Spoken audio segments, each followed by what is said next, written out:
Have you ever been excited to release your app only to be stopped in your tracks by a frustrating build error? If that's you, you're in the right place. Today, we're diving into a common issue with Kotlin projects and ProGuard that can leave you scratching your head. I totally understand how annoying it is when you think you're ready to launch, but instead, you get bombarded with warnings and errors. You're not alone in this struggle. Many developers face similar issues when transitioning to Kotlin.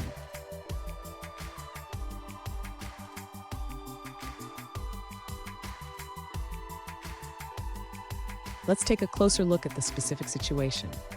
One user recently asked, "Why can't I build a release version of my Kotlin app?" They mentioned seeing numerous warnings and a critical error related to ProGuard. Sound familiar? If so, let's explore this together. So, what could be causing this issue? ProGuard is a tool that helps optimize and obfuscate your code, but it can sometimes lead to complications, especially if it can't find certain references in your code. We'll break down the steps to resolve this. And stick around. I have a crucial tip at the end that will help you avoid these ProGuard issues in the future. To address the issue with the release build, the user should first check the ProGuard configuration. The warnings indicate that ProGuard is unable to find certain fields in the main activity class. This often happens when the code is obfuscated or when certain classes are not kept during the build process. Next, the user should modify the ProGuard rules to keep the referenced fields. This can be done by adding specific keep rules in the ProGuard configuration files. For example, the user can add rules to keep the main activity class and its inner classes. After updating the ProGuard rules, the user should try building the project again. If the build still fails, they can temporarily disable minification and resource shrinking to isolate the issue. This can be done by setting minify enabled and shrink resources to false in the build Gradle file. If the build succeeds with minification disabled, the user can gradually re-enable ProGuard features. They should enable minification first and then test the build.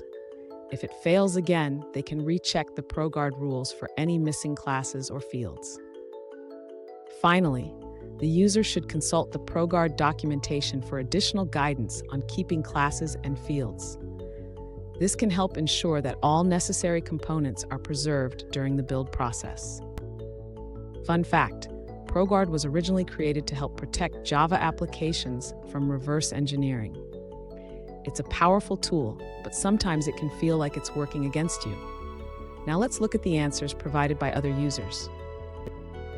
An alternative solution from another user suggests adding the @keep annotation to your main activity class. This could prevent ProGuard from renaming resources that other parts of your code rely on by their original names.